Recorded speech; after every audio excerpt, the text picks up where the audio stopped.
Olá pessoal, tudo bem? Nós estamos aqui hoje para essa aula a respeito, sobre o trabalho e a economia, tá? Então, eu gostaria que vocês pegassem o material de vocês lá na página 36 para acompanhar as explicações desse item, trabalho e economia, tá? Aula de geografia, nono ano. Então, vamos lá, nono ano. É, o que vai ser abordado nesse tema, Já que a gente está trabalhando a exploração dos recursos naturais da Ásia, da Europa e da Oceania, né? Um tema abordado aqui é sobre a questão do trabalho e a economia, porque a gente sabe que todos os recursos da natureza o homem transforma em possíveis, mercadorias de consumo ou mesmo utilizar esses recursos na comercialização, certo? Tanto para o uso dos produtos da sociedade, como também para a venda e a retirada desses recursos gera a economia de vários países. Foi isso que a gente tem visto durante as últimas aulas, Mas tem uma questão muito importante, que esses recursos só podem ser extraídos através do trabalho humano, né? E como a gente viu, grande parte dos recursos naturais ainda utilizados como fonte de energia é, tanto os recursos que são utilizados como matéria-prima para a indústria, como aqueles, como o carvão mineral, que aqui vai ser abordado no texto, e a madeira, que são utilizados na geração de energia e para outros bens e serviços que a sociedade possa estar utilizando. Tá? Então, essa relação comércio, matéria-prima, recursos minerais, exige uma participação do ser humano enquanto trabalhador no processo de retirada desses produtos. Né? E esse trabalho é muito contestado, principalmente quando a gente parte para as questões de mineração, que é considerado uma das áreas de extração de recursos mais perigosas do planeta. Por quê? Porque geralmente o minério de ferro, ou mesmo, no caso aqui que está tratando, o cobre, como aquele ocorrido já no Chile, tem até aquele filme, os 33, da mina de São José, que matou, que durante mais de 70 dias, as pessoas ficaram presas a uma profundidade de 700 metros e foram resgatadas só depois de 70 dias, ficaram presas em um compartimento da mina, lá naquela profundidade gigantesca, de 50 e poucos metros quadrados, com uma umidade de 85%, sem luz solar, se alimentando apenas de 2 colheres de atum e meio copo de leite durante quase 70 dias. Então, tudo isso levou o governo do Chile a repensar nas práticas da mineração. Inclusive, essa mina de São José, ela está desativada porque um ano antes já havia ocorrido um soterramento e tinha matado um mineiro lá. Nós tivemos o caso da morte de 35 pessoas numa província na China também, com uma explosão, porque essas minas, além de ocorrer soterramento, além de provocar doenças pulmonares devido à incidência de poeira e à alta umidade, elas também podem ocorrer explosões devido à liberação de metano. Tá? Então tem todo um processo.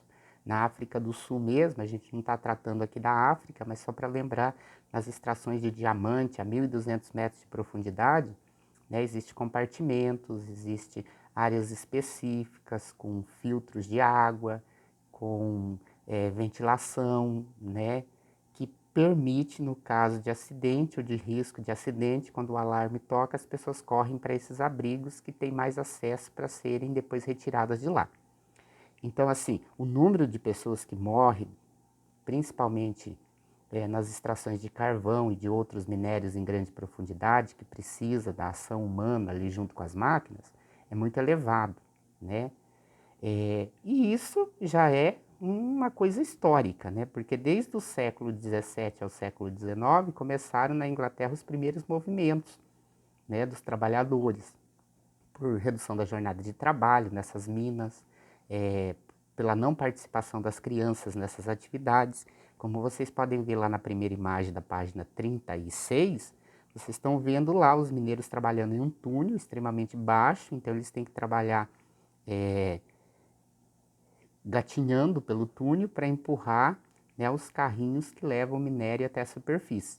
Claro que isso hoje já é muito mais moderno, mas ainda existem esses riscos e essa insalubridade, né? Essa falta de saúde nesse tipo de trabalho de extração desses tipos de recursos minerais, tá ok? Os movimentos que começaram a partir do século XVII tomaram impulso com o processo de industrialização na medida que a primeira fonte de energia utilizada pela industrialização no século XVIII foi o carvão mineral. Então, automaticamente, o aumento da produção e exploração dessas minas levou um número maior de trabalhadores a esse tipo de serviço que é tão prejudicial à saúde e tão arriscado, né, tão insalubre, uma atuação laboral muito insalubre. Então, dessa forma, né, junto com o próprio movimento dos trabalhadores na indústria, eles conseguiram algumas conquistas, tá? Porém, né, se levar em consideração que os países que extraem esses recursos, né, eles utilizam ou vendem esses recursos, principalmente utilizam esse recurso de forma como commodities, principalmente os países mais pobres, né? Carvão mineral ele não é processado, ele já é vendido para a indústria diretamente, assim como a extração de madeira que a gente vai ver mais adiante. Então, geralmente o beneficiamento desses produtos, quando ele acontece numa escala muito primária, né? Às vezes vai serrar a madeira só, mas não vai beneficiar todos esses produtos. Então, essas grandes quantidades de exportação que a gente chama de commodities, desses produtos, desses minerais, dessas fontes de energia, né?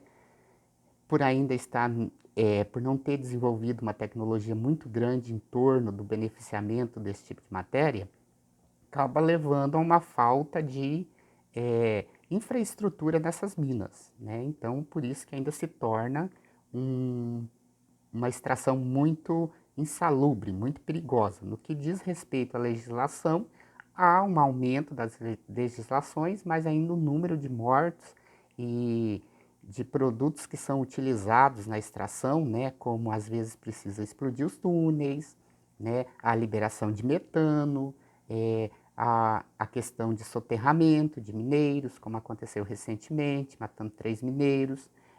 Nós também temos a questão das explosões, né? Então, tudo isso ainda é muito primário nesse tipo de atividade. Por quê? Já que não se beneficia o produto, também não há um avanço nessas técnicas e também não há um avanço nesse setor de segurança, principalmente para as nações mais pobres que vendem essas matérias-primas como commodities no objetivo de aumentar o PIB do país, que é o Produto Interno Bruto, ou seja, a renda do país, o lucro, né, que tem esses produtos como atividades muitas vezes expressivas na economia ou até mesmo como os principais produtos da economia do país, certo? Aqui nós temos uma foto de mineiros trabalhando em minas de carvão na China. É muito visível, né, você observar que não tem uma estrutura mais moderna. Você vê as pessoas ali trabalhando com baldes, com carrinhos improvisados, sem utilização de EPIs, né, que são os equipamentos de proteção, mas simplesmente ainda com panos amarrados para evitar, né, a inalação daquela poeira que causa problemas respiratórios gravíssimos, tá ok? Sobre a questão do Oriente Médio, né, isso também ocorre na produção do petróleo, porque parte do petróleo ainda é vendido em forma in natura, ou seja, é o óleo cru, né, sem beneficiamento. Esse beneficiamento vai acontecer nos países que compram, que vão passar o petróleo pelo processo de refinaria, retirando, retirando outros componentes, como por exemplo, você vai beneficiar o petróleo, vai conseguir os óleos lubrificantes, vai conseguir produtos para asfalto, indústria alimentícia, têxtil, né, derivados como tintas, a própria gasolina, o óleo diesel, tá? Então isso vai ocorrer nos países que compram o petróleo, não exatamente lá no Oriente Médio, onde ele é extraído, certo? Sobre a questão da relação das florestas, nós temos, né, a gente sabe, sabe todo mundo que grande parte das florestas tropicais, temperadas e as frias já foram devastadas, certo? Nós temos o caso da Amazônia e toda a discussão que se tem em torno da preservação da natureza e assim por diante, né? A floresta do Congo, que também é as duas maiores florestas tropicais do mundo, que é a Amazônia e a floresta do Congo, né? Inclusive a floresta do Congo, de 750 milhões de quilômetros quadrados, só restaram 700 mil, né? E 500 mil está na área do país chamado Congo, no território do Congo, né? E o governo ainda acaba que sofrendo muito com o avanço das empresas que cortam as madeiras para beneficiamento, para exportação, e mesmo, né, é extraído esses recursos, muitas vezes para a expansão da lavoura, muitas vezes para a produção de outros tipos de cobertura vegetal, como palmas e reflorestamentos, para essas madeiras serem reutilizadas pela indústria. Então, tudo isso causa, além do impacto ambiental, né, causam também vamos dizer assim, uma falta de cobertura no solo, erosão e o fim desses recursos minerais, que é, quando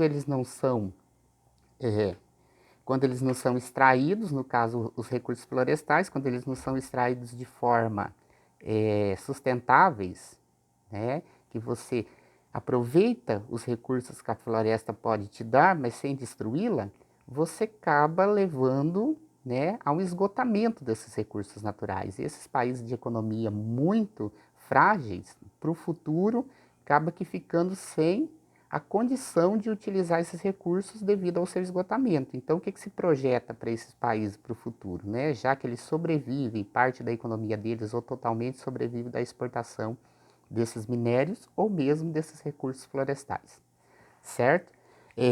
Então, no sudoeste asiático, né, as florestas tropicais e equatoriais têm desaparecido numa forma veloz com o adensamento humano, ou seja, o desenvolvimento de cidades, como na China, como no sudoeste asiático de modo geral, né, que está havendo um aumento da industrialização naquela região, acaba que levando a saída do homem do campo para a cidade, né, na tentativa de encontrar mão de obra nas indústrias, e esses terrenos vão sendo avançados pelo processo agrícola e agropecuário, ou mesmo pela extração, na medida que extrai a madeira para vender para a indústria e para exportar para outros países, acaba que avançando a cidade sobre essas áreas e há um certo conflito entre as áreas florestais e o crescimento urbano, certo?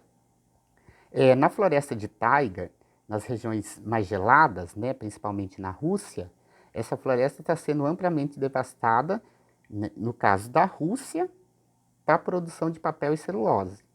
Tá? Então tem um avanço da indústria de celulose sobre essas florestas que acabam devastando a taiga, que são a floresta de coníferas de pinheiro. Tá? Outra questão é na Finlândia, a floresta de taiga também, nas áreas geladas, né, que são as coníferas, ela também está sendo cortada e devastada para a indústria de papel, celulose e papel. Sem falar que na questão da Finlândia, eles também, além de fornecer a celulose, eles têm fornecido também os equipamentos, né, para beneficiamento dessa matéria e, vamos dizer assim, é um setor que a indústria de equipamentos para corte dessa madeira vem crescendo. Então, sempre tem equipamentos novos, tem novas tecnologias que fazem com que o homem domine mais essa natureza de uma forma inconsciente. Vocês têm na página 37, floresta de taiga se estende no entorno, né, da cidade aí na Finlândia. Então você vê que nós temos a área de vegetação e você vê o crescimento da cidade sobre essa floresta. Tá? Outro país também que recentemente começou a explorar suas reservas, que voltou a explorar suas reservas, é o Canadá, empregando também essa matéria-prima para a área de celulose e papel. Lá na página 38 tem uma discussão muito interessante, né, que é a discussão ambiental sobre a redução da floresta de taiga, tá, das coníferas, que isso acontece na Finlândia. O governo, ultimamente, porque é uma questão que a gente tem que deixar claro. Quando você desmata as áreas, o terreno fica desprotegido. Mas, ultimamente, as grandes empresas e o governo têm feito o desflorestamento dessas áreas para o avanço, sempre o avanço da cidade que causa isso, sempre o avanço da pecuária ou da agricultura. Porém, no caso da Finlândia, né, você tem a retirada dessa vegetação original, dessa mata natural original, para a expansão, né, de um outro tipo de atividade que é o replantio dessas áreas, com florestas, com parte de outros tipos de espécies que seriam mais tarde utilizadas novamente como matéria-prima para a indústria. Então você tira a floresta original, utiliza esse terreno para um outro reflorestamento para mais tarde poder vender essa madeira de novo. Então tudo bem, de qualquer forma existe uma cobertura vegetal, se não é a original, mas existe a que o homem colocou. Porém, o impacto ambiental é muito grande porque você perde na biodiversidade, né? São milhares de espécies que, de repente, um campo gigantesco com milhares de espécies de fauna e flora, né? Todo um ecossistema vai ser perdido, né? Porque o replantio de florestas, ele acaba levando a um ecossistema mais pobre. São milhares de espécies que não vão existir mais ali, são milhares de espécies, tanto de plantas como de animais, que vão deixar de existir, né? E vai se fazer uma padronização do plantio de árvores, para mais tarde, quando essas árvores crescerem, serem utilizadas pela indústria novamente. Então, para evitar o fim das florestas naturais na Finlândia, o governo tem arrendado essas terras, porque de cada 5 finlandês, uma propriedade tem reservas florestais, ou seja, de cada 5 finlandês com 5 propriedades, um proprietário vai ter uma reserva florestal em suas propriedades. Então, automaticamente, o governo arrenda e, de acordo com a importância da biodiversidade daquele local arrendado, ele pode pagar de 3 mil a 10 mil euros num prazo de 10 anos.